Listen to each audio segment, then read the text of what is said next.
ఈ సమాజములో మారు మనసు అంటే తాత్కాలికమైనది అయిపోయింది. అందుకే చాలా మంది సంవత్సరంలో కొద్ది నెలలు నిష్ఠగా వారు ఏర్పాటు చేసుకుని ఆ దినములలో పరిశుద్ధంగా బ్రతుకుతారు.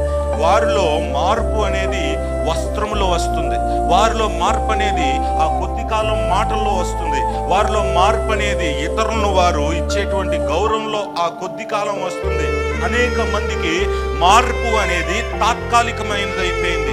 ఆ నిష్ఠ దినములు అయిపోయిన తర్వాత ఎక్కడో ఒకటికి వెళ్ళి ఆ వస్త్రమును అక్కడ చెల్లించేసి ఆ శిరస్సు మీద ఉన్నటువంటి జుట్టును కూడా అర్పించేసి వస్తారు.